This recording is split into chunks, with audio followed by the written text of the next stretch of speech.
Hey guys, welcome you all on my YouTube channel. चलिए guys, आज हम लोग क्लास 12 केमिस्ट्री का आखिरी चैप्टर करेंगे जिसका नाम है केमिस्ट्री इन एवरीडे लाइफ, दैनिक जीवन में रसायन। चाहे आप बोर्ड एग्जाम का प्रिपरेशन कर रहे हो या आप कॉम्पिटिटिव एग्जाम का प्रिपरेशन कर रहे हो, ये वीडियो दोनों के लिए बराबर हेल्पफुल होगा। Complete chapter in one shot, एक ही वीडियो में कंप्लीट चैप्टर को समाप्त कर दिया गया। चाहे आप हिंदी मीडियम से हैं या इंग्लिश मीडियम से हैं, ये वीडियो दोनों के लिए बराबर हेल्पफुल है। बेहतरीन नोट्स मिलेगा। अभी तक कोचिंग इंस्टीट्यूट में ऐसा नोट्स नहीं मिला होगा जो नोट्स यहाँ पे मिलेगा। आखिरकार अगर आपको पीडीएफ चाहिए इस वीडियो का तो आप व्हाट्सएप कर सकते हैं। आखिर में आपको नंबर मिलेगा व्हाट्सएप का, तो आप व्हाट्सएप कर सकते हैं, तो वहाँ पे मिल जाएगा। सबसे पहले तो हम लोग जान लेते हैं कि इस चैप्टर में हम लोग को पढ़ना क्या होता है। तो there are mainly 4 topics to study in this chapter. इस चैप्टर में हम लोगों को मुख्य रूप से 4 टॉपिक्स को पढ़ना है, जिसमें पहला है ड्रग्स, औषधि के बारे में पढ़ना है। स्वीटनर्स यानी मधुरक के बारे में पढ़ना है। क्लींजिंग एजेंट, सफाई अभिकर्मक के बारे में पढ़ना है, जिसमें हम लोग सॉप, डिटर्जेंट, साबुन, अपमार्जक के बारे में पढ़ेंगे। और फूड प्रिजर्वेटिव, खाद्य परिरक्षक के बारे में पढ़ना है। तो अगर ये आप 4 टॉपिक को पढ़ लेते हैं तो मास्टर हो जाएंगे इस चैप्टर में, कोई भी ऑब्जेक्टिव नहीं छूट सकता। और वैसे यहाँ पे ये वीडियो 2 पार्ट में आएगा, इसमें कंप्लीट कर देते हैं जो भी थ्योरी है। उसके बाद एक और वीडियो आएगा जो इंपॉर्टेंट ऑब्जेक्टिव रह जाएगा, उसमें हम लोग उसको कवर करेंगे। तो सबसे पहले हम लोग जान लेते हैं कि पहला पार्ट जो है ड्रग्स या औषधि, वो किसको बोलते हैं, ड्रग्स के बारे में पढ़ते हैं। तो 4 टॉपिक देख लीजिए आप, मेनली 4 टॉपिक हम लोगों को पढ़ना है, जिसमें ड्रग्स पहला टॉपिक है। तो पहला टॉपिक ड्रग्स हम लोग शुरू करते हैं। ड्रग्स होता क्या, औषधि क्या होता है? Drugs are the chemicals of low molecular masses. औषधि जो होता है वो कम अनुद्रव्यमान का रसायन होता है। केमिस्ट्री में आप देखेंगे पहला लाइन यही है कि ड्रग्स किसे कहते हैं। एक ऑब्जेक्टिव तो यहीं पे बनेगा, कम मोलिकुलर मास का जो औषधि होता है, कम मोलिकुलर मास का जो रसायन होता है, उसे ही हम लोग ड्रग्स कहते हैं। जैसे कि 100 से 500 यू, बहुत कम है, 100 से 500 यू कम मोलिकुलर मास का है। अच्छा, ड्रग्स और मेडिसिन, बहुत लोग को लगता है कि ये अलग है या सेम है, कन्फ्यूजन रहता है। तो बता दें, ड्रग्स और मेडिसिन में ज़्यादा डिफरेंस नहीं है। लेकिन कब ये ड्रग्स मेडिसिन हो जाता है, अगर आप ड्रग्स का सेफ डोज लेते हैं। सेफ डोज मतलब एक सुरक्षित मात्रा लेते हैं, तो ये मेडिसिन है आपके लिए। लेकिन अनसेफ डोज लेते हैं, असुरक्षित मात्रा लेते हैं, ज़रूरत से ज़्यादा लेते हैं, तो यही औषधि जो है आपके लिए पॉइजन यानी जहर का काम करता है। यानी जो ड्रग्स आप सेफ डोज ले रहे हैं इसका, तो मेडिसिन, और अनसेफ डोज असुरक्षित मात्रा ले रहे हैं, तो यही आपके लिए पॉइजन का काम करेगा। तो आप समझ गए ड्रग्स क्या होता है। ड्रग्स जनरली मेडिसिन ही है अगर सेफ डोज लेते हैं। तो सबसे पहले इसमें एक क्वेश्चन आता है, उसको डील करते हैं कि केमोथेरेपी क्या होता है, रसायन चिकित्सा किसे कहते हैं। तो रसायन चिकित्सा, इसको समझिए कि use of chemicals of therapy is called chemotherapy. उपचार के लिए रसायन का प्रयोग करना ही रसायन चिकित्सा कहलाता है। यानी अगर हमको कुछ हो जाता है, सर्दी हो जाता है, तो हम जाकर के सेटसिप ले लेते हैं, सेटसिप खाने से ठीक हो जाते हैं, तो ये मेरे लिए रसायन चिकित्सा यानी केमोथेरेपी। यानी अगर हमें कोई बीमारी होता है और दवाई खा के हम ठीक होते हैं, तो वो केमोथेरेपी है। सर दर्द करा, सारे डॉन ले लिए, खा लिए, ठीक हो गए, केमोथेरेपी है। तो दवाई के प्रयोग करते हुए जो मेडिसिन आ जाता है, उसका प्रयोग करके अगर जो हम अपना उपचार करते हैं, तो वही कहलाता है केमोथेरेपी। आपको जान के ये आश्चर्य होगा कि 1913 ईस्वी से पहले मेडिसिन हुआ ही नहीं करता था। इससे पहले ऐसा नहीं था, इलाज नहीं था, हाँ था, जड़ी बूटी टाइप वाला चलता था। लेकिन एक व्यक्ति था पॉल एलरिक, उसका नाम था पॉल एलरिक। उन्होंने 1913 ईस्वी में रसायन चिकित्सा का खोज किया, इसीलिए उसको फादर ऑफ केमोथेरेपी भी बोलते हैं। इस चिकित्सा का खोज पहली बार 1913 ईस्वी में पॉल एलरिक ने किया था, इसलिए उन्हें रसायन चिकित्सा का जनक भी कहते हैं, फादर कहते हैं। इसके लिए उसको नोबेल प्राइज़ भी 1914 ईस्वी में दिया गया था। 1915 में वो मर जाता है। 1907 ईस्वी में वो पहला एंटीबायोटिक का खोज कर दिया था। 1913 ईस्वी में मेडिसिन का खोज कर दिया, जिस मेडिसिन को आज हम लोग खाते हैं। 1913 ईस्वी से पहले इसका नाम भी कोई नहीं सुना था, मेडिसिन होता भी नहीं था। तो आपको 1-2 बात क्या क्या याद रखना है वो देख लीजिए। सबसे पहले ड्रग्स जो होता है वो बहुत कम अनुभार का रसायन होता है, 100 से 500 यू। दूसरा याद रखना कि केमोथेरेपी क्या है, ये सब्जेक्टिव भी पूछता है केमोथेरेपी। तो जब हम लोग मेडिसिन का यूज करते हैं उपचार के लिए, है ना, तो उसको बोलते हैं हम लोग केमोथेरेपी। इसका खोज कौन किया, तो पॉल एलरिक, उसको फादर ऑफ केमोथेरेपी भी बोलते हैं। उसको नोबेल प्राइज़ 1914 ईस्वी में दिया गया था। ये सब बात थोड़ा थोड़ा याद रखते चलेंगे। आगे हम लोग देखते हैं कि औषधि को हम लोग कैसे कैसे पढ़ेंगे, क्लासिफिकेशन इसका कर लेते हैं। तो एनसीईआरटी में एक लाइन दिया गया, इसलिए यहाँ पे लिख दिए, क्योंकि एक भी टॉपिक अगर एनसीईआरटी में दिया हो तो छूटना नहीं चाहिए। भले ही वीडियो लंबा हो जाए, लेकिन हर एक टॉपिक को कवर यहाँ पे किया जाएगा। तो 4 तरह से हम लोग बांट सकते हैं क्लासिफिकेशन ऑफ ड्रग्स, औषधि का वर्गीकरण। एक फार्माकोलॉजिकल इफेक्ट के आधार पर कर सकते हैं। तो हिंदी इंग्लिश दोनों मीडियम में होगा, लेकिन हिंदी मीडियम वाला थोड़ा सा मैनेज करके चले, क्योंकि हिंदी नहीं आता है। हिंदी यही वर्ड लिख दिया जाएगा, इसका हिंदी नहीं होता, तो आप यही लेके चले। फार्माकोलॉजिकल इफेक्ट के आधार पर हम लोग एनाल्जेसिक यानी पीड़ाहारी को पढ़ेंगे। ड्रग्स एक्शन के हिसाब से हम लोग एंटी हिस्टामिन, प्रतिहिस्टामिन को पढ़ने वाले। केमिकल स्ट्रक्चर के हिसाब से सल्फा ड्रग्स को पढ़ेंगे। ये देखिए यहाँ पे सल्फा ड्रग्स का स्ट्रक्चर है, जहाँ पे ये जो हाइड्रोजन दिख रहा है लास्ट में, इस हाइड्रोजन को हटा हटा कर अलग अलग ग्रुप लगाएंगे तो अलग अलग कंपाउंड बन जाएगा। और आखिर में मोलिकुलर टारगेट के आधार पर हम लोग जीन थेरेपी को पढ़ते हैं। और यहाँ पे नोट वाला स्पेशल नोट है, जहाँ पे एक ऑब्जेक्टिव बनता है। जीन थेरेपी क्या होता है? कैंसर के उपचार के लिए जिसका प्रयोग करते हैं उसी को हम लोग जीन थेरेपी कहते हैं। तो gene therapy is used for the cure of cancer. Cancer के उपचार के लिए जीन थेरेपी का प्रयोग किया जाता है। ये स्पेशल नोट है, जरा याद रखें। आगे हम लोग बढ़ते हैं। तो ड्रग्स में हम लोग को क्या क्या पढ़ना है, कौन कौन सा मेडिसिन को पढ़ना है। विश्वास कीजिए इतना हम लोगों को पढ़ लेना है कि आप नहीं कुछ तो कम से कम झोला छाप डॉक्टर तो बन ही जाएंगे। इतना कुछ पढ़ लेना है। चलिए हम लोग देखते हैं कि क्या क्या पढ़ लेना है। पहला तो हम लोग को पढ़ना है ड्रग्स में एंटीपायरेटिक्स यानी ज्वरनाशक, यानी जब हमको बुखार लगे तो कौन सी दवाई लेना है। एनाल्जेसिक, जब दर्द हो, सर में दर्द हो, पेट में दर्द हो तो हम लोगों को कौन सी दवाई लेना है। एंटी माइक्रोबियल, प्रति सूक्ष्म जैविक, इसमें आएगा एंटीसेप्टिक, एंटीबायोटिक, डिसइंफेक्टेंट, है ना। तो अगला है ट्रांक्यूलाइजर, प्रशांतक, यानी कि बेहोश करना हो या उपचार के लिए, दिमागी उपचार के लिए कौन सा मेडिसिन लेना है। एंटी मलेरिया, मलेरिया हो जाए, मलेरिया बीमारी हो जाए तो कौन सा उपचार करना है। एनेस्थेटिक, बेहोशी कारक, यानी बड़ा ऑपरेशन वगैरह करना हो तो बेहोश करना पड़ जाता है, कई बार थेथर करना पड़ जाता है, तो कौन सा मेडिसिन काम आएगा। एंटासिड, पेट में जब गैस हो जाता है तो एंटासिड यूज करते हैं, तो हम लोग देखेंगे। एंटाहिस्टामाइन, एंटीहिस्टामाइन जब एलर्जी वगैरह होता है तो वहाँ यूज करते हैं। और एंटी फर्टिलिटी ड्रग, ये है जनसंख्या निरोध औषधि, यानी जनसंख्या को रोकने के लिए इस्तेमाल किया जाता है। तो हम लोग इन सभी को एक एक करके डिटेल में करेंगे। इतना डिटेल में कहीं नहीं हुआ होगा जितना डिटेल में आज हम लोग करेंगे। और इम्पोर्टेंट ये है कि यहाँ पे कुछ नोट्स भी लिखा गया है, तो आप उसे भी देखते चलेंगे। यहाँ डेफिनेशन भी दिया जाएगा, नोट्स भी दिया जाएगा, और उस नोट से ऑब्जेक्टिव बनता है, इसलिए याद रखेंगे। तो सबसे पहला हम लोग शुरू करते हैं। सबसे पहला एंटीपायरेटिक्स, ज्वरनाशक। ज्वरनाशक को हम लोग बुखार दूर करने वाला भी कहते हैं, यानी जब किसी व्यक्ति को बुखार लग जाता है तो वो कौन सा मेडिसिन लेता है, वो लेता है एंटीपायरेटिक्स। तो एंटीपायरेटिक्स क्या हो गया? The medicines which are use to cure fever is called antipyretics. वैसा औषधि जिसका प्रयोग बुखार दूर करने के लिए करते हैं उसी को हम लोग कहते हैं एंटीपायरेटिक्स या ज्वरनाशक। और इसका सबसे बेस्ट एग्जांपल है पैरासीटामोल। पैरासीटामोल एक कॉम्प्लेक्स है, इसमें बहुत सारा दवाई आता है, लेकिन अब जब भी नाम सुने पैरासीटामोल आँख बंद करके सोच सकते हैं कि बुखार होगा।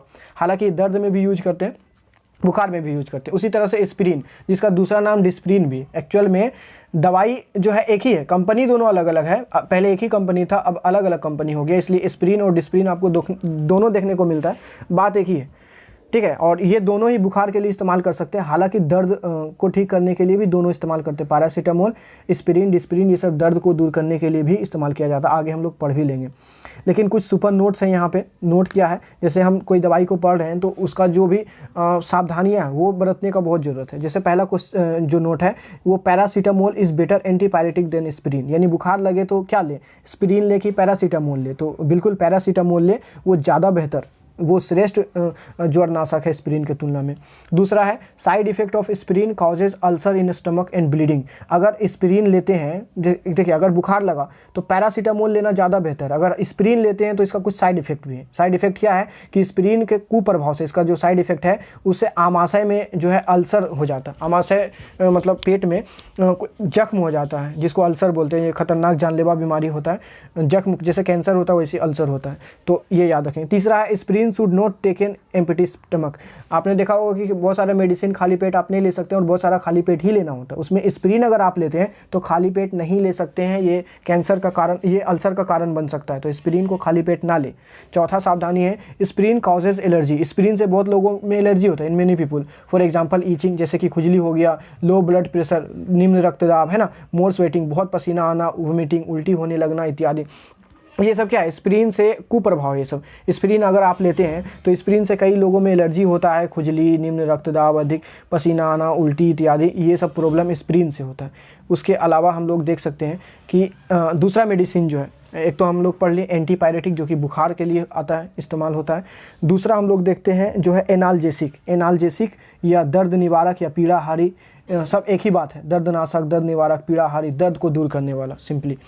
तो एनाल्जेसिक को डिफाइन कैसे करेंगे? The medicine which give relief from pain, वैसा दवाई जो कि दर्द से निजात दिलाता है और रिड्यूसेस पेन, या दर्द को कम करता है, डेट इज कॉल्ड एनाल्जेसिक। उसे ही हम लोग कहते हैं पीड़ाहारी। मतलब वैसा रसायन जो दर्द को कम करता है या दर्द से निजात दिलाता है, वो पीड़ाहारी या दर्दनाशक हो गया। जैसे ऐसा तो बता दें कि ये दो तरह का होता है, ये इंपॉर्टेंट है। एक होता है नारकोटिक यानी स्वापक, दूसरा नॉन नार्कोटिक अस्वापक। स्वापक यानी निद्राकारी, नींद ला देगा। यानी कि एनाल्जेसिक को आप देखेंगे तो ये दो तरह से मिलेगा। एक तो ऐसा एनाल्जेसिक होता है जिसके प्रयोग करने से आपको नींद आएगा। आप देखे होंगे कि दर्द के लिए कोई मेडिसिन इस्तेमाल किया और उसको नींद आने लगा, बहुत नींद आता है, तो ऐसा होता है नार्कोटिक। और एक होता है नॉन नार्कोटिक। तो हालांकि नार्कोटिक मेडिसिन पे बैन है, आप नार्कोटिक मेडिसिन नहीं बेच सकते। एक टाइम पे ये खुला में बिकता था, अब नहीं बेच सकते।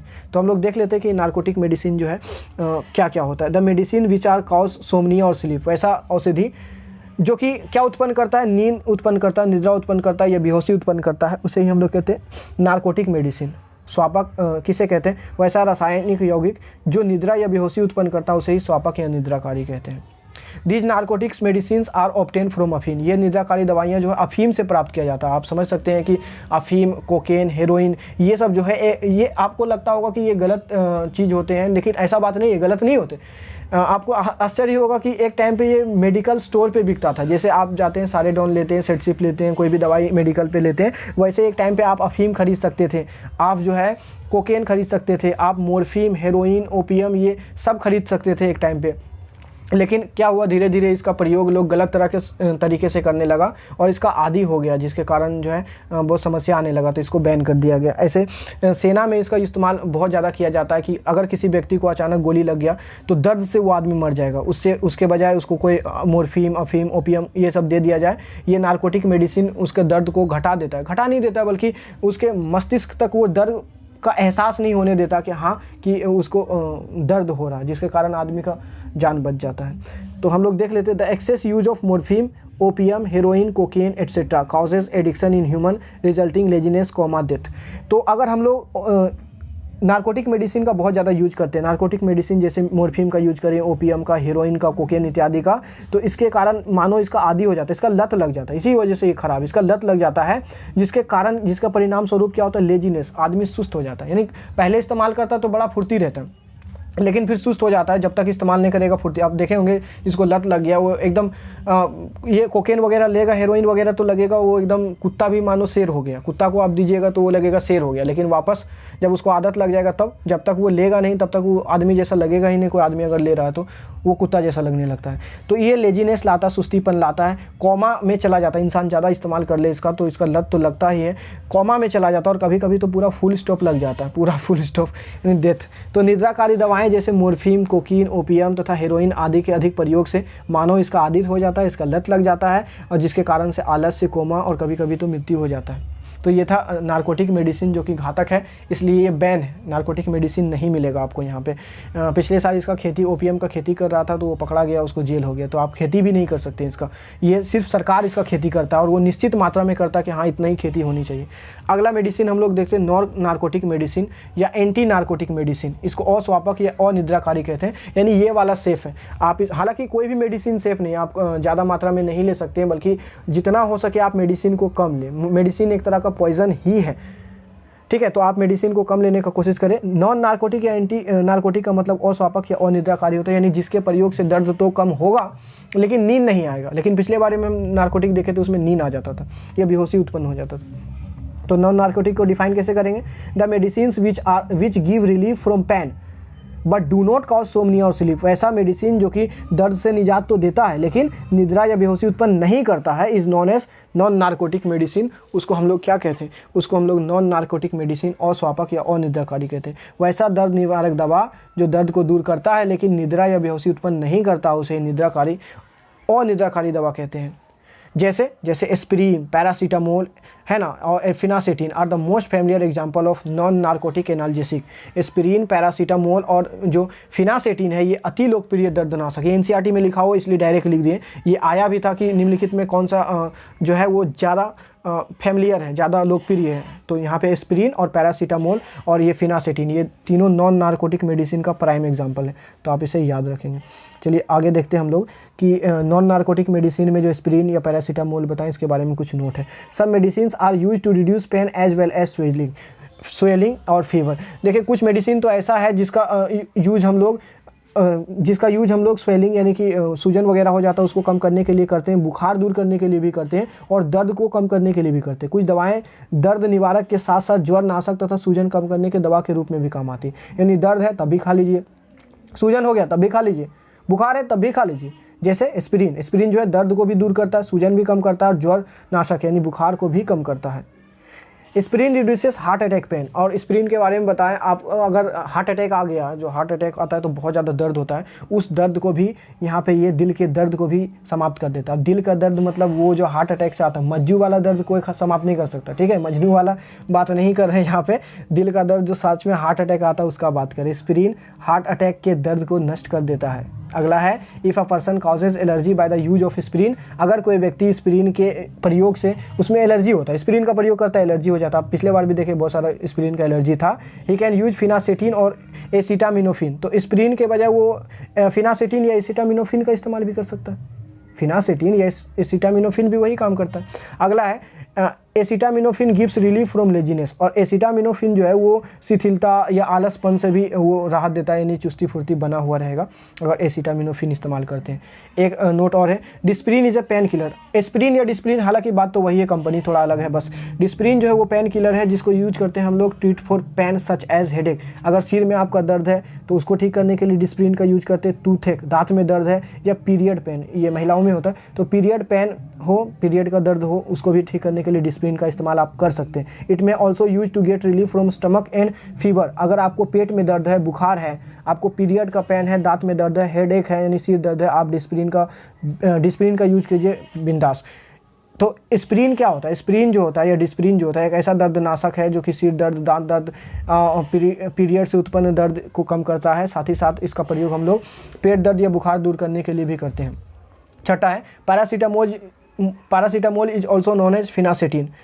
पैरासीटामोल जो है एसिटामिनोफिन, पैरासीटामोल को हम लोग एसिटामिनोफिन भी कहते हैं, ठीक है। और आखिरी है aspirin is also known as Disprin. Aspirin Disprin एक ही बात है, तो आपको कंफ्यूज होने का जरूरत ज़्यादा नहीं है। एस्पिरिन डिस्प्रिन एक ही चीज़ है। यहाँ पे देख सकते हैं पैरासीटामोल है और यहाँ पे एस्पिरिन भी दिया गया है। तो हम लोग अगला देख लेते हैं। अब अगला है एंटी माइक्रोबियल। तो हम लोग दो मेडिसिन को कर लिए, एंटीपायरेटिक यानी बुखार कैसे दूर होगा और एनाल्जेसिक यानी दर्द कैसे दूर होगा। अब है एंटी माइक्रोबियल, प्रति सूक्ष्म जैविक, छोटे छोटे जीव जंतुओं के कारण जो बीमारी होता है उसको कहते हैं प्रति सूक्ष्म जैविक, जैसे कवक, बैक्टीरिया, वायरस इत्यादि। द मेडिसिन विच प्रिवेंट और kill the various types of disease caused bye microbials in human body and animal, that is called anti microbials. वैसा रसायन जो कि सूक्ष्म जीवों द्वारा उत्पन्न विभिन्न प्रकार की बीमारियों को मानव शरीर तथा जानवरों में होने से रोकता है या उसे नष्ट करता है, उसे प्रति सूक्ष्म जैविक कहते हैं। जैसे कि यहाँ पे एंटीबायोटिक प्रतिजैविक, एंटीसेप्टिक प्रतिरोधी, डिसइंफेक्टेंट विसंक्रामक। तो ये तीन एग्जाम्पल दिए, ये तीनों इंपॉर्टेंट है, तीनों को डिटेल में पढ़ना है। एंटी माइक्रोबियल क्या है? वैसा औषधि है जो इंसानों या जीव जंतुओं में, छोटे छोटे जीव जंतुओं के कारण होने वाली बीमारियों से लड़ने में मदद करता है। इसमें एंटीसेप्टिक, एंटीबायोटिक और डिसइंफेक्टेंट, ये तीन प्राइम एग्जाम्पल है। डिटेल में भी करना, इस पर क्वेश्चन आता है, बहुत ज़्यादा इंपॉर्टेंट है, तो हम लोग एक एक करके करते हैं। सबसे पहले एंटीबायोटिक या प्रतिजैविक किसे कहते हैं? एंटीबायोटिक क्या होता है? The medicines which are obtain by microbials, वैसा दवाई जिसको हम लोग छोटे छोटे जीवों से प्राप्त करते हैं, सूक्ष्म जीवों से प्राप्त करते हैं। And have a power to prevent, और इसी सूक्ष्म जीव में एक क्षमता होता है टू डिस्ट्रॉय, प्रिवेंट और डिस्ट्रॉय, उसको रोकने का या नष्ट करने का। माइक्रोबियल्स आर कॉल्ड एंटीबायोटिक्स, यानी ऐसा दवाई है जो कि हम लोग सूक्ष्म जीव से ही प्राप्त करते हैं और इसका प्रयोग करते हैं सूक्ष्म जीवों के वृद्धि को रोकने या मारने के लिए, यानी कि जिस थाली में खाते उसी में छेद करते हैं। यही बात हुआ एक तरह से, जिसका मतलब लोहा लोहे को काटता है, वैसे ही बात है यहाँ पे। एंटीबायोटिक्स जो है एक तरह का खुद सूक्ष्म जीव है और इसका इस्तेमाल करते हैं सूक्ष्म जीवों को मारने के लिए। तो वैसा रसायन जिसे सूक्ष्म जीवों से प्राप्त करते हैं और जिसमें सूक्ष्म जीवों की वृद्धि को रोकने या नष्ट करने की क्षमता होती है, उसे ही हम लोग प्रतिजैविक कहते हैं। जैसे आर्सफेनामाइन, सेलवार्सन इसी का दूसरा नाम है, इंपॉर्टेंट है। आर्सफेनामाइन को ही सेलवार्सन कहते हैं। इसमें दो एग्जाम्पल बहुत ज़्यादा इंपॉर्टेंट है, एक तो आर्सफेनामाइन है, आगे देखते हैं, एक प्रोटोनसिल, सल्फानामाइड, ये सब देखिए एग्जाम्पल है। आर्सफेनामाइन है, प्रोटोनसिल है, सल्फानिलअमाइड है और है सल्फापाइरिन है, एजोइड है, पेनिसिलिन, ये दो एग्जाम्पल, एक है सेलवार्सन, दूसरा पेनिसिलिन, ये दो एग्जाम्पल है बहुत ज़्यादा इंपॉर्टेंट। एमिनोग्लाइकोसाइड है, ओफ्लोक्सासिन है, एरिथ्रोमाइसिन है और क्लोरेमफेनिकोल, ये सब एग्जाम्पल है एंटीबायोटिक का। तो हम लोग देख, अच्छा एंटीबायोटिक को भी हम लोग दो तरह से बांट सकते हैं। तो सबसे पहले हम लोग देख लेते हैं डिस्कवरी के बारे में। इससे पहले भी हम लोग देख लेते हैं सेलवार्सन का डिस्कवरी ऑफ आर्सफेनामाइन, जिसको हम लोग सेलवार्सन भी कहते हैं। तो सेलवार्सन का खोज कौन किया? सेलवार्सन का खोज कब हुआ? सबसे पहले एक साइंटिस्ट है, यहाँ पे देख सकते हैं, पॉल एलरिक। अभी हम लोग पढ़ के आए कि फादर ऑफ केमोथेरेपी, रसायन चिकित्सा का फादर किसको कहते हैं? पॉल एलरी को ही कहते हैं। ये वही व्यक्ति है जिन्होंने दवाई का खोज किया। आज अगर सर्दी होता है, सेटसिप खा के ठीक होते हैं, तो उसके जिम्मेदार यही व्यक्ति है। इससे पहले कोई दवाई का नाम जानता ही नहीं था। 1913 ईस्वी में इन्होंने रसायन चिकित्सा का खोज किया था, लेकिन उससे पहले 1907 ईस्वी में ये एंटीबायोटिक का खोज कर दिया। पॉल एलरिक जो कि एक बैक्टीरियोलॉजिस्ट है, जर्मन बैक्टीरियो यानी जर्मनी का एक बैक्टीरिया में विशेषज्ञ है, डिस्कवर्ड सेलवारसन इन 1907। 1907 ईस्वी में इन्होंने सेलवारसन का आविष्कार कर दिया था, जो कि क्या करता है? Cure syphilis disease. सिफिलिस जो होता है एक तरह का सेक्सुअली ट्रांसमिटेड डिजीज़ है, मतलब लैंगिक संबंध से बनने वाला डिजीज। आप पढ़े होंगे, एड्स पढ़े होंगे, गोनोरिया, सिफिलिस, ये सब लैंगिक संबंध से बनता है, सेक्सुअली ट्रांसमिटेड डिजीज़ है। उसको ठीक करने में ये काम आता है। और दरअसल इसके पीछे एक बहुत इंटरेस्टिंग स्टोरी भी है। पहली बार जब इन्होंने ये एंटीबायोटिक बनाया था तो यूज किया था कुत्ते पे, और कुत्ता पे यूज किया, कुत्ता मर गया। बेचारा इतना मेहनत किया, कुत्ता मर गया। लेकिन एक आदमी आया था जो सिफिलिस रोग से परेशान था, वो मरने ही वाला था। ऐसा घातक रोग हो जाएगा तो आदमी मरेगा ही। तो ये क्या किया? सिग्नेचर करा लिया, ठीक है मेरे पास दवाई है, अगर ठीक हो गया तो हो गया, नहीं हो गया तो आपका जाएगा लॉस। तो वो आदमी भी रेडी हो गया कि ऐसे भी तो मरने हैं, चलो देख लेते हैं एक बार ये क्या करता है। और उन्होंने आर्सफेनामाइन का इस्तेमाल किया, सेलवारसन का आदमी बच गया। तब से ये एंटीबायोटिक काम करने लगा। ऐसे बता देते हैं, एंटीबायोटिक आप सबसे ज़्यादा खाते हैं। आप अगर कोई सरकारी अस्पताल में चले जाएंगे तो वहाँ उसके पास बस वो 3-4 दवाइयाँ होता है, और जो कि एंटीबायोटिक, आपको कोई भी बीमारी हो, दांत में दर्द, सिर में दर्द, बुखार लग गया, कुछ भी हो गया, आपको वही 3 दवाई देगा। आप देखिए 2-3 दवाई, वो एंटीबायोटिक होता है, वो किसी का दवाई नहीं होता। दरअसल एंटीबायोटिक मतलब जो रोगों से लड़ने में मदद करता है। तो पॉल एलरिक जो कि एक जर्मनी का बैक्टीरियोलॉजिस्ट है, बैक्टीरिया विशेषज्ञ है, उन्होंने सेलवारसन का खोज किया, जो कि सिफिलिस नाम का ये लैंगिक जनन वाले बीमारी को दूर करता है। It was an antibiotic ever. सबसे पहला अगर जो एंटीबायोटिक का खोज किया गया था वो यही सेलवारसन था, इसलिए ये बहुत ज़्यादा इंपॉर्टेंट हो जाता है। इसके लिए ही इसे नोबेल प्राइज़ दिया गया था 1908 ईस्वी में। उसके बाद भी इसको नोबेल प्राइज़, तो आप समझ सकते हैं कि सेलवारसन जो है एक इम्पोर्टेंट, और सबसे पहला बार खोज किया गया तो ऐसे भी इम्पोर्टेंट हो जाता है। इससे के बाद हम लोग एक और एंटीबायोटिक देखते हैं जिसका नाम है पेनिसिलिन। डिस्कवरी ऑफ पेनिसिलिन की खोज।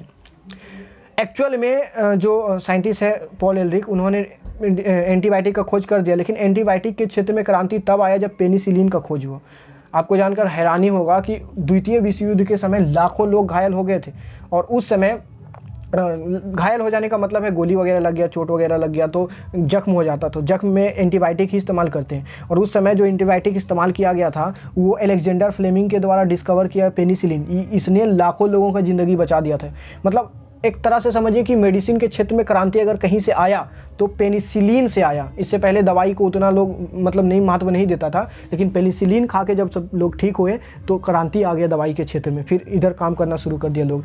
अलेक्जेंडर फ्लेमिंग डिस्कवर्ड पेनिसिलिन इन 1929। 1929 ईस्वी में ये पेनिसिलिन का खोज किया फ्रॉम अ फंगस। और कहाँ से? एक ऐसा फंगस है, कवक है, पेनिसिलियम नोटेटम। तो याद रखिए ये ऑब्जेक्टिव आता है कि पेनिसिलिन का खोज किस फंगस से किया, तो पेनिसिलियम नोटेटम से खोज किया। तो 1929 ईस्वी में अलेक्जेंडर फ्लेमिंग ने पेनिसिलियम नोटेटम नामक फफूंद यानी कवक से पेनिसिलिन का खोज कर दिया, और इसको भी नोबेल प्राइज़ इसके लिए दिया गया। यहाँ पे नोबेल प्राइज़ मिल रहा है, देखते जाइए। आगे है कि जो एंटीबायोटिक हम लोग पढ़ते हैं, ये जो एंटीबायोटिक है ये कितने तरह का होता है, तो बड़ा ही इंपॉर्टेंट है, 2 तरह का होता है। There are 2 types of antibiotic. प्रतिजैविक 2 प्रकार के होते हैं। अभी इसी बार एग्जाम में आया था और लगभग आता है, और इसका एग्जाम्पल बहुत इंपॉर्टेंट है। ये एग्जाम्पल ही देके पूछता है ये क्या है, बैक्टीरियोसिडल या बैक्टीरियोस्टैटिक। तो चलिए हम लोग देख लेते हैं कि 2 तरह का होता है। एक होता है बैक्टीरियोस्टैटिक यानी जीवाणु निरोधी, और एक होता है बैक्टीरियोसाइडल जीवाणुनाशी। बैक्टीरियोस्टैटिक का मतलब है जो जीवाणु के वृद्धि को रोक देगा, और बैक्टीरियोसिडल का मतलब है जो जीवाणु को जड़ से खत्म कर देगा। तो पढ़ लेते definition. The antibiotic which has a power to prevent the growth of microbials is called bacteriostatic. वैसा प्रतिजैविक जिसमें सूक्ष्म जीवों की वृद्धि को रोकने की क्षमता होता है उसे जीवाणु निरोधी कहते हैं। आप ऐसे देख सकते हैं, स्टैटिक मतलब क्या होता है? रोकना। तो अगर सूक्ष्म जीवों की वृद्धि को रोकता है, ये मारता नहीं है, जितना है उतना ही रहने देगा, आगे नहीं बढ़ने देगा। जैसे क्रोमफेनिकोल है ना, chloramphenicol, erythromycin, tetracycline important example है। जो एनसीईआरटी में दिया बस उतना ही लिखें, इसलिए इतना आप याद कर लें। और बैक्टीरियोसिडल क्या है? The antibiotic which has a power to destroy the microbials is called bactericidal. वैसा प्रतिजैविक जिसमें सूक्ष्म जीवों को नष्ट करने की क्षमता होता है उसको जीवाणु निरोधी कहते हैं। यानी बैक्टीरियोस्टैटिक तो उसके वृद्धि को रोकता है, लेकिन बैक्टीरियोसिडल इसको जड़ से खत्म कर देता है, मार देता है। जैसे penicillin, aminoglycosides, ofloxacin. Important example है, एनसीईआरटी के लिहाज से याद रखना। अगला है एंटीसेप्टिक। तो हम लोग पढ़ रहे हैं एंटी माइक्रोबियल, जिसमें एंटीबायोटिक पढ़ लिया, पढ़ना एंटीसेप्टिक। एक्चुअल में जब हम लोगों का शरीर कहीं कट फट जाता है, उंगली कट गया, हाथ कट गया, तो हम लोग एक मलहम लगाते हैं। वो मलहम कुछ और नहीं है, एंटीसेप्टिक है, जिसको हिंदी में पुतिरोधी कहते हैं।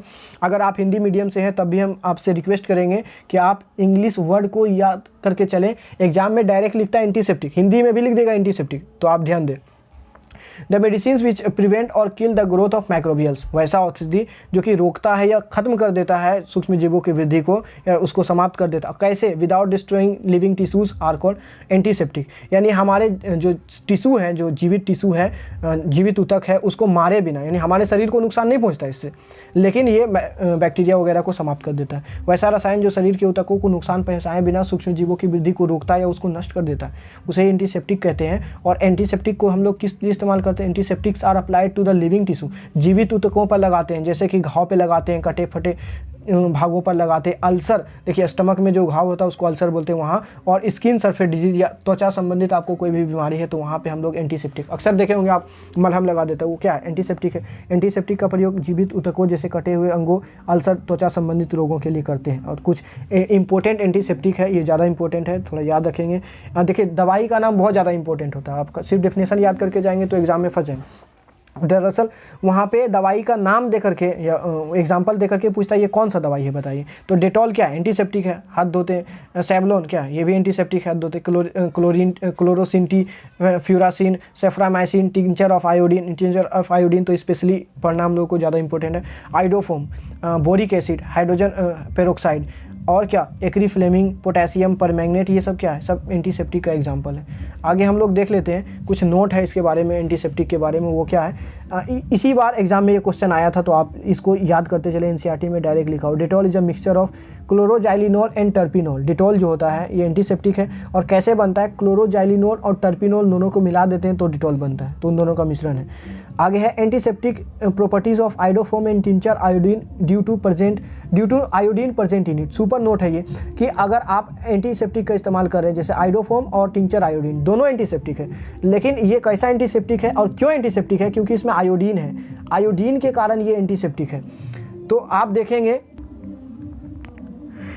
दरअसल बात ऐसा है कि आइडोफोम जो होता है ना, इसका गंध बहुत ही गंदा होता है, तो बाद में पता चला कि आइडोफोम का कोई काम नहीं, दरअसल इसमें जो आयोडीन है वही एंटीसेप्टिक गुण रखता है। तो आइडोफोम को हटा दिया गया और आयोडीन युक्त अन्य दवाई को बना दिया गया। तो अब हम लोग आइडोफोम के बजाय दूसरा दवाई पढ़ते हैं, लेकिन आप याद रखें आइडोफोम और टिंचर आयोडीन में प्रतिरोधी गुण जो है वो उसमें आयोडीन के कारण है।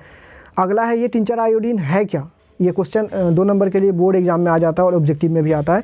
तो टिंचर आयोडीन को होता है the fatty solution of alcohol in water in which 2 to 3% ethanol is iodine is present, is called tincture iodine. Alcohol का जल में वसा विलयन जिसमें 2 से 3% आयोडीन होता है उसको टिंचर आयोडीन कहते हैं।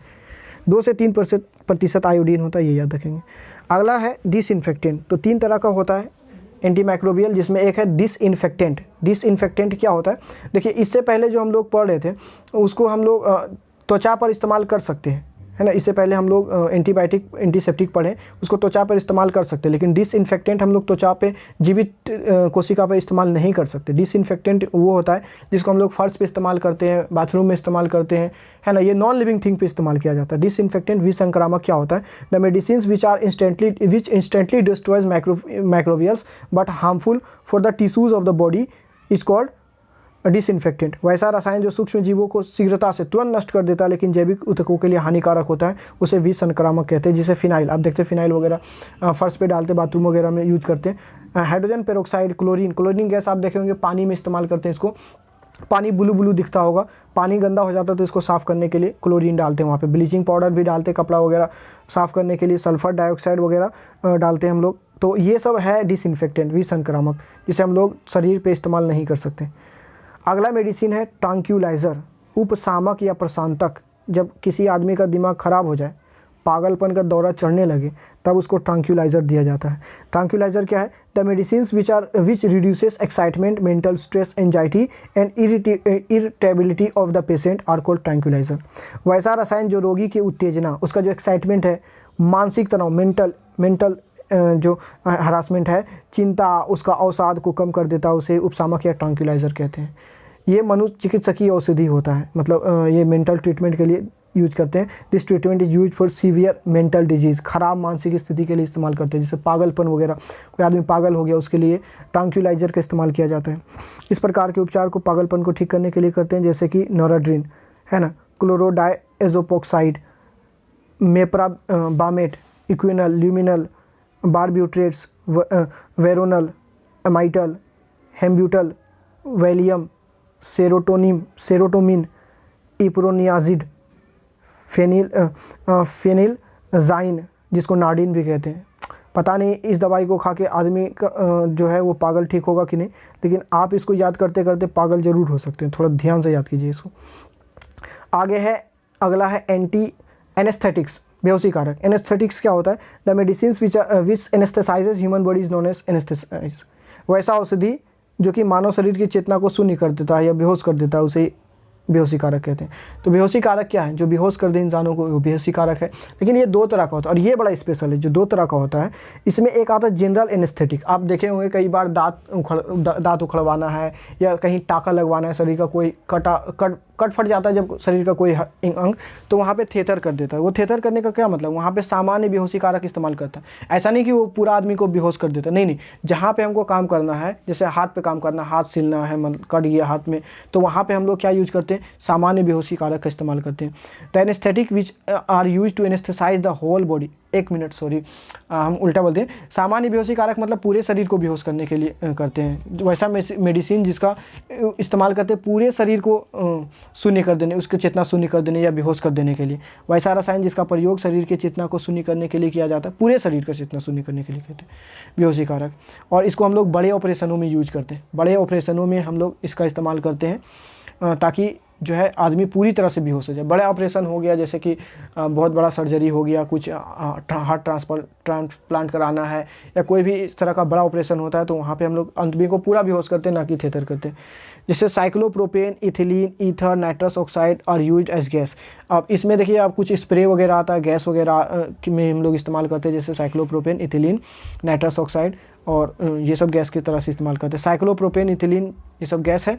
उसके अलावा सोडियम पेंटोथर इंजेक्शन, इसका यूज हम बताते हैं, कई बार आप पिक्चर वगैरह में देखते होंगे कि किसी आदमी को अगर सच बुलवाना है तो मारने पीटने से भी काम नहीं चलता। कोई आदमी इतना थेथर होता है कि उसको कितना भी मार ले वो सच नहीं उगलता है, तो मारने पीटने से काम नहीं चलता, तो आप उसको देखेंगे एक इंजेक्शन देते हुए, जिसके बाद वो सब सही से उगल देता है। वो जो सच्चाई का सुई कुछ और नहीं है, सोडियम पेंटोथल है। सोडियम पेंटोथल क्या करता है? दिमाग का चेतना समाप्त कर देता है, यानी अब वो आदमी सोच समझ नहीं सकता। आप जो पूछिएगा वो सही सही जवाब देगा, क्योंकि सोचेगा तभी झूठ बोल सकता है, सोचेगा ही नहीं डायरेक्ट बोलेगा वो।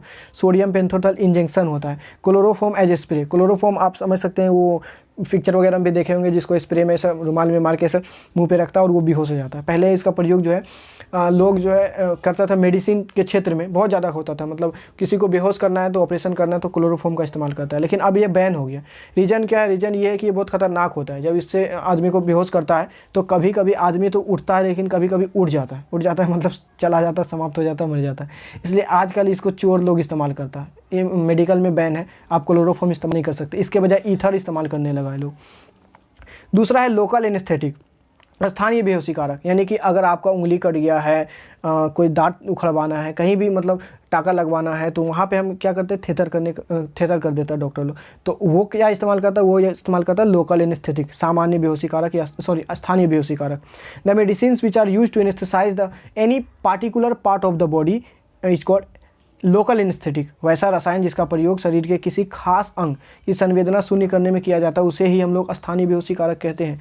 Local anaesthetic is use for dentition, जैसे दांत निकलवाना है तो दंत चिकित्सक के पास जाएंगे, लोकल एनेस्थेटिक यूज करता है। स्टिचिंग वुड, घाव सिलना है तो वहाँ पे हम लोग स्थानीय बेहोशी कारक का इस्तेमाल करते हैं। तो दांत निकालने, घाव सिलने इत्यादि में हम लोग लोकल एनेस्थेटिक यूज करते हैं। इसमें एग्जांपल है इथाइल क्लोराइड को हम लोग स्प्रे के तौर पे इस्तेमाल करते हैं। प्रोकेन इंजेक्शन के तौर पे यूज करते हैं। जाइलोकेन जिसको आइडोकेन भी कहते हैं, उसको जेली के तौर पे हम लोग इस्तेमाल करते हैं। अगला मेडिसिन है एंटासिड। एंटासिड क्या होता है उसको समझने से पहले थोड़ा सा यहाँ पे आप लोग समझ लें कि मान लीजिए कोई व्यक्ति जो है वो सुबह सुबह 4 रोटी नाश्ता करता है। अब 4 रोटी नाश्ता करता है तो उसका जो दिमाग है इसको पचाने के लिए 5 ml HCl को सिक्रेट करता है, निकालता है, 5 ml HCl बनाता है। अब रोज़ का रूटीन है, दिमाग सेट कर लिया अपने आप को कि 4 रोटी पचाने के लिए 5 ml HCl दो, रोज़ का रूटीन है। एक दिन क्या होता है कि सब्जी मान लीजिए बहुत अच्छा बन गया, वो आदमी 4 के बजाय 6 रोटी खा गया, लेकिन दिमाग का तो हैबिटेट है कि वो 5 ml HCl देगा जो कि 4 रोटी को पचाएगा, जिसके कारण वो 2 रोटी बढ़िया से पच नहीं पाता है। अब 2 रोटी जब नहीं पच पाया तो वो सड़ने लगता है और धीरे धीरे ये बीमारी उत्पन्न करता है, और जिसके कारण वहाँ पे अल्सर हो जाता है। और अगर मान लीजिए वो किसी दिन सब्जी बढ़िया नहीं बना है तो वो 2 ही रोटी खाया है तो 5 ml HCl यूज नहीं हुआ, कुछ ml HCl बच गया। अब जब हाइड्रोक्लोरिक एसिड बच गया तो इसके कारण क्या हो जाता है, पेट में हाइड्रोक्लोरिक एसिड हो जाता है, पेट में गैस हो जाता है। अब जब गैस हो जाता है तो इसको दूर करने के लिए हम लोग क्या इस्तेमाल करते हैं, एंटासिड यानी प्रति अम्ल का इस्तेमाल करते हैं। तो आप समझ में आया एंटासिड क्या है। जब हम लोग अनियमित रूप से कोई काम करते हैं तब ये हमारे पेट में अम्ल की मात्रा बढ़ जाता है, उस अम्ल की मात्रा को शांत करने के लिए, ख़त्म करने के लिए एंटासिड मतलब प्रति अम्ल का विरोधी इस्तेमाल करते हैं। इसलिए अगर आप नाश्ता करें 9 बजे करें तो 9 बजे कीजिए, 11 बजे करें 11 बजे कीजिए, टाइमिंग भी फिक्स रखिए, वरना पता चलेगा रोज़ 9 बजे करते थे, एक दिन 11 बजे करते हैं, एक दिन 12 बजे करते हैं, तो 9 बजे आपका HCl आ गया और यहाँ रोटी वगैरह मिला ही नहीं, तो वो डैमेज करेगा आपका, धीरे धीरे स्टमक और अल्सर होगा। The medicine which are use to cure disease caused by gastric acid, वैसा औषधि जो कि गैस्ट्रिक अम्ल से उत्पन्न बीमारी को दूर करता है ह्यूमन में, उसको कहते हैं एंटाएसिड।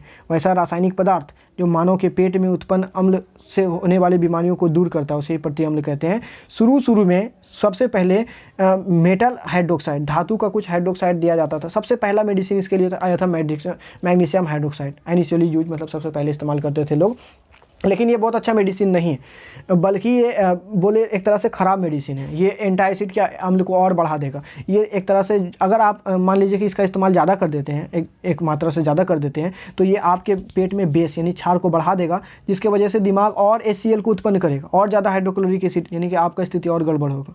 उसके बजाय आप सोडियम बाइकार्बोनेट भी इस्तेमाल कर सकते हैं। ये भी हालांकि उतना अच्छा नहीं है, लेकिन आप इस्तेमाल कर सकते हैं। ये बेकिंग सोडा है, खाने वाला सोडा है, ईटिंग सोडा, ठीक है। उसके अलावा एक बड़ा फेमस है एसी लॉक का आप नाम सुने होंगे, ये बढ़िया है। लेकिन एक और होता है सिमिटिडीन, ये भी बढ़िया है, लेकिन सबसे अच्छा आप यूज कर सकते हैं जेनटेक या रेंटेक। तो ये वो है जो एनसीईआरटी में दिया गया, लेकिन आप मेरे राय से सबसे अच्छा है जेनटेक। रेंटेक या जेनटेक एक ही बात है। रेंटेक अब आता है, जेनटेक अब नहीं आता। पहले जेनटेक आता था, अब कंपनी बंद हो गया, इसलिए रेंटेक आता है। इसको रेनिटिडीन भी लिखा गया एनसीईआरटी में। तो रेनिटिडीन, सिमिटिडीन और एसी लॉक, ये सब अच्छा होता है। रेंटेक या जेनटेक या रेनिटिडीन ज़्यादा बेहतर है, ठीक है। तो आप समझ गए होंगे एंटाएसिड क्या है। अब हम लोग अगला मेडिसिन को करते हैं। अगला है antihistamine, प्रतिहिस्टामिन।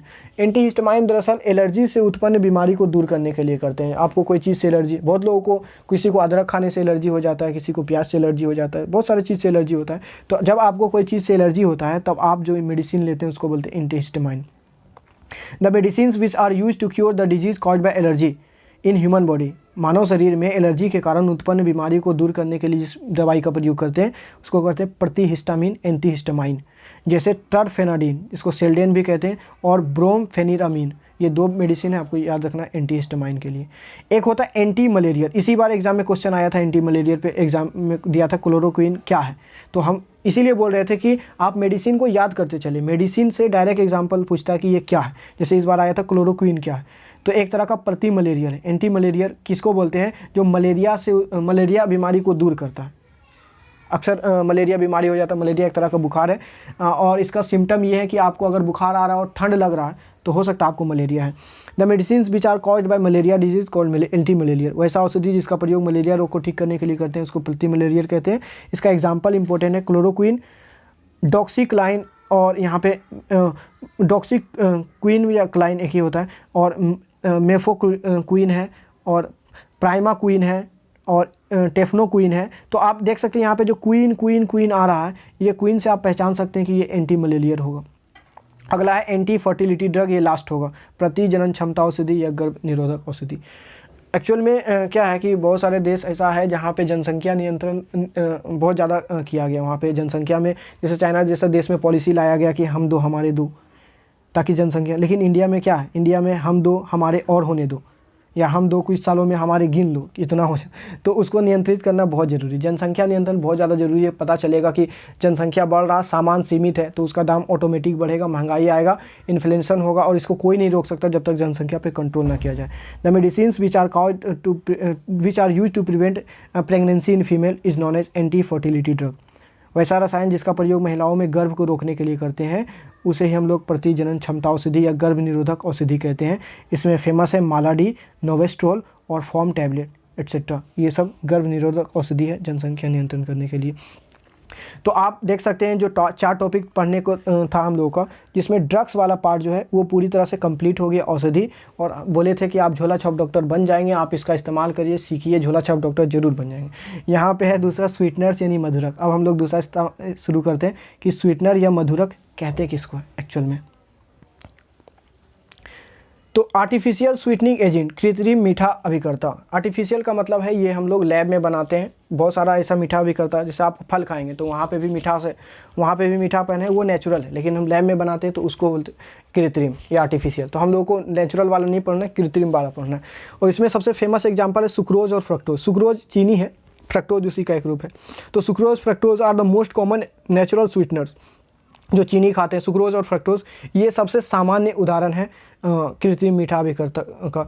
But they add to our calorie intake and promote tooth decay. लेकिन सुक्रोज और फ्रक्टोज का जब आप इस्तेमाल करते हैं तो बड़ा नुकसान है, इससे हमारा कैलोरी का मान बढ़ जाता है और दांत खराब होने लगता है, दांत सड़ने लगता है, दंत क्षय होने लगता है। टू अवॉइड दिस प्रॉब्लम, इस स्थिति से बचने के लिए many people take artificial sweetener. बहुत लोग जो है कृत्रिम मीठा अभिकर्ता का इस्तेमाल करता है, बड़ा ही काम आने वाला चीज़ है।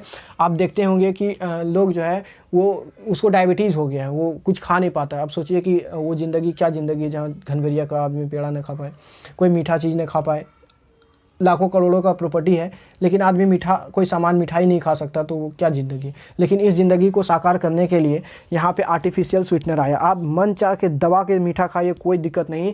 ये चीनी से भी बहुत ज़्यादा मीठा होता है, कहीं कहीं तो 2-2 हज़ार गुना मीठा होता है, लेकिन आपको नुकसान नहीं करेगा ये, क्योंकि ये कैलोरी इनटेक नहीं बढ़ाता। चीनी वगैरह तो आपका कैलोरी इनटेक बढ़ा देता है, लेकिन आर्टिफिशियल स्वीटनर जो है ये आपके कैलोरी इनटेक को नहीं बढ़ाएगा। यानी अगर आप मधुमेह रोग से ग्रसित है, डायबिटीज़ से परेशान है, तो आप जम के खा सकते हैं ये सब मीठा चीज़। चलिए हम लोग देखते हैं क्या होता है ये। The organic sweeteners which have been synthesize in lab are known as artificial sweetener. वैसा कार्बनिक मधुरक जिसे प्रयोगशाला में बनाते हैं उसको हम लोग कृत्रिम मीठा भी कहते हैं। अच्छा, मधुमेह से ग्रसित रोग मतलब डायबिटीज़ से परेशान जो व्यक्ति है वो प्राकृतिक मीठा अभिकर्ता के बजाय कृत्रिम मीठा अभिकर्ता लेने का सलाह दिया जाता है। वो आप जो है चीनी वगैरह खाने के बजाय आप आर्टिफिशियल स्वीटनर खाएं। यह एक ऐसा रसायन होता है जो कि शून्य कैलोरी, मतलब ये आपका कैलोरी नहीं बढ़ाएगा। ऐसे पदार्थ जो डायबिटीज़ की बीमारी है उसके लिए एक जीवन रक्षक का काम करता है, तो एक तरह से वरदान है उसके लिए। सम इम्पोर्टेंट आर्टिफिशियल स्वीटनर, कुछ महत्वपूर्ण कृत्रिम मीठा अभिकर्ता कौन कौन से है ये इंपॉर्टेंट एग्जाम्पल 4 दिया गया एनसीईआरटी में, एक अपनी तरफ से लिखें। 5 ये इंपॉर्टेंट है, याद रखें, नीट के लिए एक ज़्यादा इंपॉर्टेंट है, तो आप सभी सारा कर ले। पहले तो हम लोग देखते हैं सैकरीन। सैकरीन जो है ये एक लैटिन वर्ड है, सैकेराइट, वहाँ से बना है। तो सैकरीन जो है इसका मतलब सैकरीन तो कॉमन नाम है ना, इसका केमिकल नाम होता है ऑर्थोसल्फा बेंजीन अमाइड। ऑर्थोसल्फा बेंजीन अमाइड का कॉमन नाम है सैकरीन। सैकरीन जो है इसका डिस्कवरी जॉन हॉपकिंस ने किया था 1869 ईस्वी में पहली बार। और ये क्या 550 गुना ज़्यादा मीठा है चीनी से। जो आप चीनी खाते हैं ना, सैकरीन वही होता है जो सिक्रीम बोलते हैं, वो सैकरीन है जो आप देखते होंगे गाजर वगैरह में डाल करके। दरअसल गाजर मीठा नहीं होता, उसमें सैकरीन डाल के मीठा करता है और आप खाते हैं आपको लगता है बहुत ज़्यादा मीठा है। तो सैकरीन जो होता है ना, चीनी से 550 गुना ज़्यादा मीठा होता है। गन्ने मतलब चीनी वही हो गया। इनसॉल्युबल वाटर, जल में घुलेगा नहीं, आप डालेंगे जल में तो मिक्स हो सकता है लेकिन घुलेगा नहीं पूरी तरह से। नॉन बायोडिग्रेडेबल है, जैव अनिम्नीकरणीय है, यानी कि ये पचेगा भी नहीं। जब पचेगा नहीं इसीलिए so excreted from the body in the form of urine, इसलिए पेशाब के रूप में शरीर से बाहर निकाल दिया जाए। जब पचेगा ही नहीं तो शरीर से बाहर, यही तो इसका खासियत है, ये टूटता ही नहीं है। जब टूटेगा नहीं तो कैलोरी नहीं देगा, पचेगा नहीं, कैलोरी नहीं देगा तो जैसे खाए सिर्फ स्वाद में, मुँह पर आपको मीठा लगा, अंदर जाके ये टूटा नहीं, कैलोरी दिया नहीं, मज़ा आ गया भी और नुकसान भी नहीं हुआ। तो ये कंट्रोल करता है कैलोरी इंटेक का, आपको कैलोरी बढ़ाता नहीं, नियंत्रित है। मतलब ये झूठा, आप इसको बोल सकते हैं कि झूठा मीठा है, यानी आपको मुंह में लगेगा मीठा लेकिन अंदर जाके ये टूटता शुगर में नहीं। और दूसरा है यही है, एनसीईआरटी में ये नहीं था लेकिन आप कर लेंगे, 5 है टोटल। साइक्लोमेट जो होता है वो 20 गुना ज़्यादा मीठा होता है गन्ने से, यानी चीनी से 20 गुना ज़्यादा मीठा होता है, आपको यही याद रखना। अगला है स्पार्टेम, इंपॉर्टेंट है स्पार्टेम, इसको न्यूट्रास्वीट भी कहते हैं। न्यूट्रास्वीट कई बार न्यूट्रास्वीट के नाम से क्वेश्चन आ जाता है। न्यूट्रास्वीट स्पार्टेम को ही कहते हैं। और स्पार्टेम जो होता है ना, ये इट डिकम्पोजेज एट बेकिंग और कुकिंग टेम्परेचर। आप ज़्यादा ताप देंगे तो ये टूट जाएगा, यानी नुकसान हो जाएगा इससे। And hence only can use in cold drinks and ice creams and soft drinks. तो अगर आप ज़्यादा टेम्परेचर देंगे तो ये बेकार हो जाएगा। इसलिए आप इससे क्या बना सकते हैं, आप इससे आइसक्रीम बना सकते हैं, कोल्ड ड्रिंक बना सकते हैं, ठंडे भोजन में इस्तेमाल कर सकते हैं। ये अधिक ताप पर टूट जाता है, इसलिए सिर्फ ठंडे भोजन में इस्तेमाल किया जा सकता है, जैसे कि आइसक्रीम ठंडा ठंडा, गर्मा गर्म ठंडा ठंडा आइसक्रीम, ठंडा ठंडा कोल्ड ड्रिंक। स्पार्टेम जो है has amount of calorie 4 calorie पर ग्राम। 1 ग्राम स्पार्टेम लेते हैं आपको 4 ग्राम कैलोरी मिलेगा। स्पार्टेम जो है चीनी जितना कैलोरी देता है, यानी 1 ग्राम चीनी में जैसे 4 कैलोरी मिलता है वैसे ही 100 गुना ज़्यादा मीठा होता है सुक्रोज, यानी चीनी से भी 100 गुना ज़्यादा मीठा स्पार्टेम। एलिटेम जो होता है बिल्कुल एकदम सिमिलर है स्पार्टेम, जो स्पार्टेम है वही एलिटेम है, बस स्पेशल क्या है इसके बारे में कि ये चीनी से 2000 ज़्यादा गुना मीठा होता है, सुक्रोज से 2000 गुना ज़्यादा मीठा होता है। और एक लास्ट है सुक्रालोस जो होता है ये कुकिंग टेम्परेचर पर स्टेबल है, यानी आप जितना हीट कीजिए कोई दिक्कत नहीं है। जैसे कि यहाँ स्पार्टेम जो था कुकिंग टेम्परेचर पर स्टेबल नहीं था, गर्म कीजिएगा तो ख़त्म, लेकिन आप इसको कोई भी कितना भी गर्म कीजिए कोई नुकसान नहीं। और इम्पोर्टेंट ये है कि 600 गुना ज़्यादा मीठा है चीनी से, ना ही ये टूटता है, कैलोरी देता है, और ना ही ये दांत को नुकसान पहुँचाता है। तो आप जम के सुक्रालोस खा सकते हैं, कोई प्रॉब्लम नहीं। तो चलिए आज हम लोग अच्छा ये कर ही देते हैं, जब हो गया वीडियो लंबा होगा कोई बात नहीं, पूरा कर लेंगे। चलिए ड्रग्स हम लोग पढ़ लिए, स्वीटनर पढ़ लिए, अब हम लोग क्लींजिंग एजेंट और फूड प्रिजर्वेटिव बच जाता है। तो पहले हम यही कर लेते हैं, फूड प्रिजर्वेटिव खाद्य परिरक्षक को पहले कर लेते हैं। तो खाद्य परिरक्षक क्या है एक्चुअल में, जैसे कि पहले के टाइम पे, अभी आप जो भी सामान खाते हैं, कोको कोला पी लेते हैं, कुरकुरे खा लेते हैं, या फ्रीजर में सामान रख पाते हैं, और देखते हैं कि जो कोको कोला पिछले साल भी बना था, जो कुरकुरे पिछले साल बना था, अभी तक ख़राब नहीं हुआ। लेकिन आप घर में कोई सामान बनाते हैं, सुबह बनाते हैं, कल अगले सुबह ख़राब हो जाता है। तो एक्चुअल में जब फूड प्रिजर्वेटिव आया, फूड प्रिजर्वेटिव मतलब भोजन को सुरक्षित रखने वाला जो औजार आ गया, खाद्य परिरक्षक आ गया, इन्होंने एक तरह से क्रांति ला दिया, bring revolution in the food industry. खाद्य पदार्थों के क्षेत्र में जो है क्रांति एक तरह से ला दिया, यानी 1-1 साल, 2-2 साल, 5-5 साल आदमी भोजन रख लेता लेकिन ख़राब नहीं होता।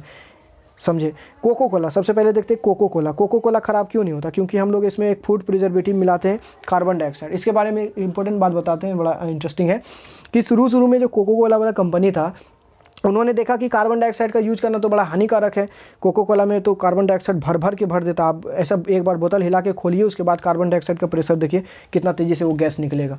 बहुत लोग एकदम शौक से पीता है कार्बन डाइऑक्साइड को एकदम, लेकिन कार्बन डाइऑक्साइड बहुत ज़्यादा नुकसानदेह था। तो कोको कोला कंपनी वाला सोचा कि दूसरा क्यों ना फूड प्रिजर्वेटिव लाया जाए, तो एकदम ज़बरदस्त फूड प्रिजर्वेटिव लाया था, सोडियम बेंजोएट। सबसे बढ़िया फूड प्रिजर्वेटिव है ये, सब्जी वगैरह में भी इसको डालते हैं। आप देखते होंगे कि सब्जी सुबह बनाए, रात तक वो जैसे सिम का सब्जी बना लिए, बैगन बना लिए, उसका कलर बदल जाएगा, स्वाद बदल जाएगा। सुबह वाला सब्जी रात में, रात वाला सब्जी, तो उसमें अगर आप सोडियम बेंजोएट डाल देते तो ना कलर को कुछ होगा ना स्वाद को कुछ होगा, जैसे का तैसा रहेगा वो 2-3 दिन तक। तो कंपनी वाला क्या सोचा कार्बन डाइऑक्साइड डालने के बजाय कोको कोला में भी सोडियम बेंजोएट डाल दे। जब सोडियम बेंजोएट डाला था तो वो जो कार्बन डाइऑक्साइड की वजह से लोग जो ढकार वगैरह आता वो नहीं आता था, तो लोग पीना बंद कर दिया। बोला जो मतलब मज़ा ही नहीं आता, जब तक लोग बोला कि जब तक धुआं ढकार ना हो तब तक मज़ा ही नहीं आएगा। कंपनी वाला के बेचारा क्या करे, जब लोग ही ऐसा है तो वो भी दोबारा कार्बन डाइऑक्साइड डालने लगा। कुरकुरे, आप देखे होंगे कुरकुरे में हम लोग प्रिजर्वेटिव डालते हैं नाइट्रोजन। अब देखे होंगे उसमें गैस, बहुत लोग होशियार इतना होता है, बहादुर लोग, उसको लगता है वही तेज़ है, वो उस कुरकुरे को लेता है जिसमें ये मतलब वो बोलता है इसमें हवा भरा हो, इसलिए ऐसा कुरकुरे चुनता है जिसमें हवा नहीं। अगर जिसमें हवा नहीं, हवा मतलब क्या, उसमें नाइट्रोजन भरा हो। अगर हवा नहीं है, नाइट्रोजन नहीं, तो आप ना ले, वो ख़राब हो चुका है। अगर नाइट्रोजन है तभी तो वो सेफ़ है। तो आप जब भी पैक लें तो उसमें ये हवा होना चाहिए, ये नाइट्रोजन होना चाहिए। आजकल तो फ्रीज़र है, तो फ्रीज़र में आप देखते हैं कि नॉर्मली आप सामान रखते हैं, भोजन वगैरह रखते हैं तो ख़राब हो जाता है, लेकिन फ्रीज़र में रखते तो ख़राब नहीं होता। क्यों? क्योंकि वहाँ एंटीऑक्सीडेंट है। क्योंकि भोजन ख़राब होता है ऑक्सीजन से, ऑक्सीडेशन हो जाता है, ऑक्सीकरण। तो ऑक्सीजन से बचाने के लिए हम लोग फ्रीज़र में रखते हैं भोजन। सोडियम बाइकार्बोनेट, खाने वाला सोडा आप इस्तेमाल करते हैं अगर भोजन में, तो लंबे समय तक आप इसको बचा सकते हैं, ख़राब नहीं होगा। तो फूड प्रिजर्वेटिव को देख लेते क्या होता है।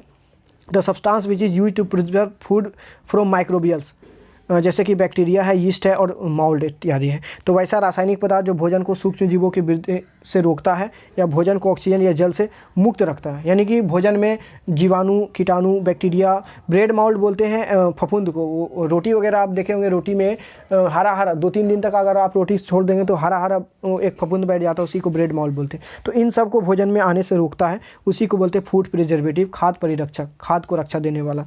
इसमें आप नमक डाल सकते हैं, देखिए अचार वगैरह में नमक डाल देता है। चीनी भी एक तरह का फूड प्रिजर्वेटिव काम कर सकता है, लेकिन उतना अच्छा नहीं। हालांकि बता दें, चीनी को वाइट शुगर भी कहते हैं। तो वेजिटेबल ऑयल, सरसों का तेल आप ले सकते हैं। सोडियम बेंजोएट ये अच्छा है। सॉर्बिक एसिड ले सकते हैं और प्रोपायोनिक एसिड भी ले सकते हैं। यहाँ पे 2 वर्ड बड़ा ही इंपॉर्टेंट है, वो एक आता है एंटी बैक्टीरियल जीवाणु निरोधी। जो जीवाणु निरोधी क्या होता है, which prevent the growth of bacteria in food, जो कि भोजन में बैक्टीरिया की वृद्धि को रोकता है, उसको बोलते हैं जीवाणु निरोधी। इसका एग्जांपल है सोडियम बेंजोएट, सोडियम प्रोपायोनेट और सोडियम नाइट्रेट। और एक होता है एंटीऑक्सीडेंट, ये ज़्यादा इंपॉर्टेंट है, प्रतिऑक्सीकारक, भोजन के ऑक्सीकरण को रोकता है। भोजन में जब ऑक्सीकरण हो जाएगा उसका तो भोजन खट्टा हो जाएगा। आप देखते होंगे कि 1-2 दिन में भोजन खट्टा हो जाता है। अब अगर आपको उसको बचाना है तो आप क्या कर सकते हैं उसमें, देखिए ये एंटीऑक्सीडेंट क्या होता है, which prevent oxidation in food of food in fat, जो कि भोजन के वसा का ऑक्सीकरण रोकता है। BHA एक आता है, ब्यूटाइलेटेड हाइड्रोक्सी एनिसोल, एक आता है BHT, ब्यूटाइलेटेड हाइड्रोक्सी टोलुइन, और एक नाइट्रोजन। तो आप इसका इस्तेमाल करते हैं तो आप उसके ऑक्सीडेशन को रोक सकते हैं, यानी भोजन खट्टा नहीं होगा। तो हम लोग 3 को कवर कर लिए हैं। हम लोग ड्रग्स भी पढ़ लिए हैं, स्वीटनर भी पढ़ लिए हैं, फूड प्रिजर्वेटिव भी देख लिए। एक लास्ट रह गया, इसको भी कंप्लीट कर ही लेते हैं, वो एक क्लींजिंग एजेंट, सफाई अभिकर्मक, सोप्स एंड डिटर्जेंट को पढ़ना है। तो चलिए शुरू करते हैं। सबसे पहले क्लींजिंग एजेंट का क्या मतलब होता है, सफाई अभिकर्मक किसे कहते हैं, the chemicals which are use to remove dirt called cleansing agent. वो ऐसा रासायनिक पदार्थ जो कि गंदगी को साफ़ करता है, उसे ही हम लोग शोधन अभिकर्मक कहते हैं। तो गंदगी दूर करता है, कपड़ा धोना है, कुछ भी धोना है, बर्तन धोना है, तो वहाँ पे क्लींजिंग एजेंट इस्तेमाल करते हैं। इसका एग्जांपल ही जैसे डिटर्जेंट है ना, डिटर्जेंट, साबुन, डिटर्जेंट, सरफ और शैम्पू। तो सॉप, डिटर्जेंट, शैम्पू ये सब एग्जांपल है। डिटर्जेंट दरअसल एक लैटिन वर्ड लिया गया है, लैटिन वर्ड से लिया गया, जिसका मतलब है टू वीप ऑफ, यानी साफ़ करना। डिटर्जेंट को हम लोग 2 तरह से बांट सकते हैं, एक है सॉपी डिटर्जेंट या सोप, जिसको साबुन कहते हैं, एक है नॉन सॉपी डिटर्जेंट या सॉपलेस सोप, जिसको साबुन रहित साबुन या सर्फ भी कहते हैं। सबसे पहले देखते हैं व्हाट इज सॉप। सॉप क्या, 2 नंबर के लिए क्वेश्चन आता है। सॉप क्या होता है, the highly fatty acid of sodium और potassium salt is called soap. तो उच्च वसा अम्ल का बना सोडियम और पोटेशियम लवण को सॉप कहते हैं, सॉप यानी साबुन कहते हैं। देखिए ये आपको यहाँ पे देखिए 4 ऐसा केमिकल फार्मूला जहाँ से हम लोग साबुन या साबुन ही प्राप्त कर सकते हैं। जैसे एक है पामिटिक एसिड, पामिटिक एसिड का फॉर्मूला C15H31COOH। यहाँ जो H है ना, इस H को हटाकर अगर आप सोडियम लगा देंगे तो इसका नाम हो जाएगा सोडियम पामिटेट, पोटेशियम लगा देंगे तो हो जाएगा नाम पोटेशियम पामिटेट, और ये साबुन बन जाएगा। अभी ये साबुन नहीं, पामिटिक एसिड साबुन नहीं, ये हाईली फैटिक एसिड है, उच्च वसा अम्ल, इससे साबुन बनेगा। कैसे बनेगा, इस हाइड्रोजन को आप हटा करके यहाँ पे सोडियम या पोटेशियम लगाए। सोडियम लगाएंगे तो उतना अच्छा साबुन नहीं बनेगा, लेकिन पोटेशियम से महंगा साबुन बनता है। सोडियम नॉर्मल साबुन होता है जो हम लोग यूज करते हैं, एक होता है महंगा साबुन बहुत ज़्यादा जो कि पोटेशियम से बनता है, वो महंगा साबुन होता है। स्टेरिक एसिड का फॉर्मूला C17H33H35COOH। अगर यहाँ पे सोडियम पोटेशियम लगाते हैं, अगर सोडियम लगाएंगे तो सोडियम स्टेरेट साबुन बन जाएगा, पोटेशियम लगाएंगे तो पोटेशियम स्टेरेट साबुन बन जाएगा। ओलिक एसिड का फॉर्मूला C17H33COH और लिनोलिक एसिड का फॉर्मूला C17H31COOH। इसी से साबुन बनता है। साबुनीकरण क्या है, सोपिफिकेशन, साबुनीकरण, साबुन बनाने की प्रक्रिया साबुनीकरण, the process of making soap. अब बनता कैसे, आप यहाँ पे देखिए, आपको लेना है ग्लिसरील ट्राइएसिटेट लेना है, ग्लिसरील ट्राइएस्टेरेट लेना है। ये है फॉर्मूला ग्लिसरील ट्राइएस्टेरेट का। इसका रिएक्शन आपको सोडियम हाइड्रोक्साइड से करना है। तो यहाँ पे क्या होगा, आप देख सकते हैं कि यहाँ से लेकर के यहाँ तक CH2O CH2O CH2O, और इसका एक हाइड्रोजन यहाँ से मिलेगा, तो ये हो जाएगा CH2OH CH2OH CH2OH। इसको ग्लिसरॉल बोलते हैं। इंपॉर्टेंट, ये रिएक्शन आप याद रखेंगे, मोस्ट इंपॉर्टेंट है। इसको हम लोग कहते हैं ग्लिसरॉल, और यहाँ से जो बना वो सोप बन गया। इसके अलावा ये जो पार्ट बन गया, इससे बन गया सोप। तो इसको आप याद रखेंगे, सोपिफिकेशन।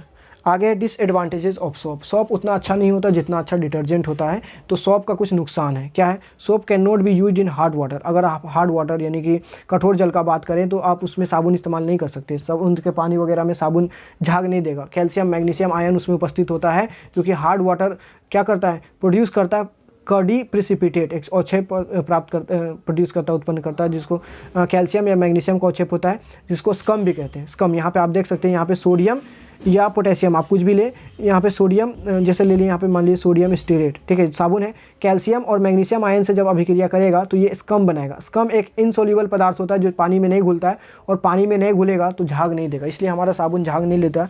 समुद्री पानी में या कठोर पानी में जहाँ नमक रहता है या कैल्शियम मैग्नीशियम लवण रहता है वहाँ पर। तो यहाँ पे इंपॉर्टेंट नोट है, ये इनसोल्यूबल है। स्कम क्या है, इनसोल्यूबल पदार्थ होता है जो कि कपड़ों के छिद्र में, छोटा छोटा छिद्र होता है कपड़ा में, वहाँ बैठ जाता है और क्या करता है, thus a lot of soap is wasted if water is hard, अगर पानी जो है हार्ड है, कठोर जल है, तो वहाँ पे कई साबुन बर्बाद हो जाए। आप घसते रहिए, साबुन जो है कपड़ा के छिद्र में घुस जाएगा लेकिन झाग नहीं देगा। तो साबुन का इस्तेमाल कठोर जल में नहीं किया जा सकता। क्यों? क्योंकि कठोर जल में उपस्थित कैल्शियम और मैग्नीशियम लवण जो होते हैं वो स्कम का निर्माण करता है। स्कम जो होता है वो जल में नहीं घुलता है, ओविले होता है जो कि कपड़ों के छिद्र में घुस जाता है और झाग निर्माण नहीं होने देता है। इसे याद रखेंगे। अगला है डिटर्जेंट जो है उसको दूसरा नाम दिया जाता है सोपलेस सोप, अपमार्जक या साबुन रहित साबुन। ये क्वेश्चन भी आता है कि साबुन रहित साबुन क्यों कहते हैं अपमार्जक को। पहले देख लेते हैं अपमार्जक क्या है। सल्फेट और sulphonate of long chain of carbohydrate is known as detergent. अगर आप सल्फेट ले या सल्फोनेट, यहाँ देख सकते हैं, यहाँ सल्फेट या सल्फोनेट कुछ भी ले लें, लॉन्ग चेन ऑफ कार्बोहाइड्रेट, यहाँ देखिए carbon carbon carbon carbon carbon carbon carbon और यहाँ बेंजीन सोडियम सल्फोनेट है, तो ये जो है सोडियम एन डोडेकाइल सल्फोनेट, इसको हम लोग सर्फ कहते हैं। तो दो एग्जांपल है, sodium lauryl sulphate, sodium dodecyl benzene sulphonate. अच्छा, ये डिटर्जेंट जो होता है इसको अपमार्जक को साबुन रहित साबुन भी क्यों कहते हैं। Synthetic detergent have all the properties of soap but actually do not contains any soap. देखिए जो डिटर्जेंट है ना, इसमें सोप का सारा गुण है, अपमार्जक जो है इसमें साबुन का सारा गुण है, लेकिन ये साबुन नहीं है, इसलिए इसको साबुन रहित साबुन यानी सोपलेस सोप कहते हैं। सोप ना होते हुए भी सोप है। अपमार्जक क्या है, अपमार्जक में साबुन के सभी गुण होते हैं लेकिन ये साबुन नहीं है, इसलिए इसे साबुन रहित साबुन कहते हैं।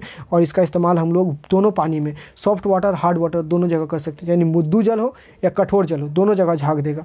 ठीक है। और अपमार्जक जो होता है उसको हम लोग तीन तरह से बांट सकते हैं। एक होता है कैटाइनिक अपमार्जक, एक रिनाइनिक और एक होता है एनाइनिक। Cationic, रिनाइनिक, anionic.